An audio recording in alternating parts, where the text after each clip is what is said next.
Hello दोस्तों, आपका स्वागत है आपके अपने चैनल स्टेनो शाला में। आज हम आपके लिए लेकर आए हैं 100 शब्द प्रति मिनट हिंदी आशुलिपि डिक्टेशन। डिक्टेशन स्टार्ट होगा अगले 3 सेकंड में। स्टार्ट। अध्यक्ष महोदय, राष्ट्रपति महोदय के अभिभाषण पर जो धन्यवाद का प्रस्ताव इस सदन के सामने अभी पेश किया गया है, मैं उसका समर्थन करने के लिए खड़ा हुआ हूँ। मैं इस चर्चा में भाग लेते हुए अपने विचार प्रकट करना चाहता हूँ। विरोधी दल के कुछ सदस्यों ने इस पर विरोध प्रकट किया है। यह सही है कि देश की आज की स्थिति को देखते हुए उन्होंने विरोध प्रकट किया है। सदन में जनता के चुने हुए प्रतिनिधि को अपनी बात प्रस्तुत करने का पूरा हक है। उन्हें अपनी बात अच्छे ढंग से सदन में प्रस्तुत करनी चाहिए थी। Paragraph change. आज हमारे देश में 3 बड़ी समस्याएं हैं। एक तो सबसे बड़ा सवाल हमारे सामने खाने की वस्तुओं का है।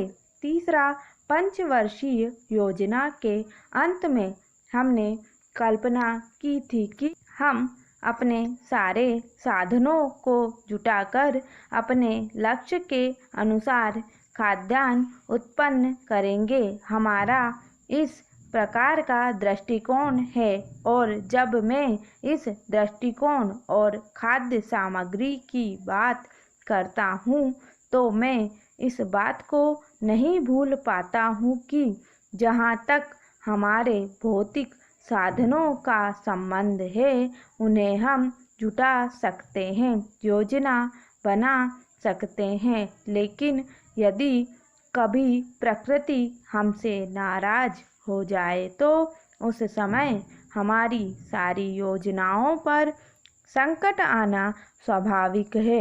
हम चाहते थे कि बाहर से अनाज ना मंगाएं। बाहर से अनाज मंगवाने से हमारे आत्मसम्मान को बड़ी ठेस पहुंचती है और यह आत्मसम्मान किसी राष्ट्र के जीवन में सबसे अधिक महत्वपूर्ण स्थान रखता है।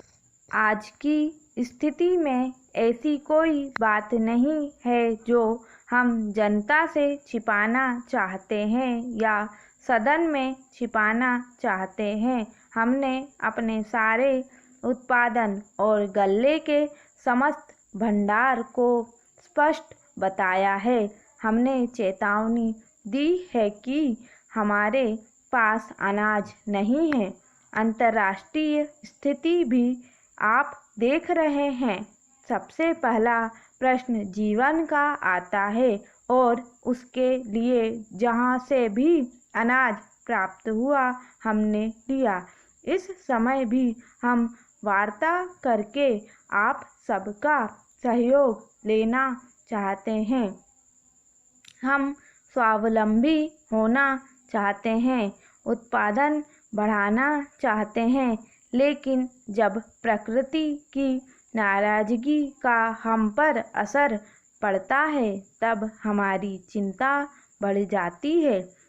इस सबके बावजूद हम जनता को आश्वासन देना चाहते हैं कि हमारी सरकार किसी भी प्रकार की स्थिति का मुकाबला करने में समर्थ है और इस कठिन स्थिति से भी वह जल्द ही छुटकारा पा लेगी। Paragraph change. आजकल एक अशांति का वातावरण पैदा करने का प्रयत्न किया जा रहा है। विद्यार्थियों को भड़काया जा रहा है। अन्य देशों का उदाहरण देकर इस देश में क्रांति की बात की जा रही है। अन्य देशों में क्या हुआ उसके बारे में मैं कुछ नहीं कहना चाहता हूँ। विद्यार्थी समाज के सामने आज 2 प्रश्न हैं और हम चाहते हैं कि उनका समाधान वे स्वयं करें। एक अध्ययन का और दूसरा आंदोलन का।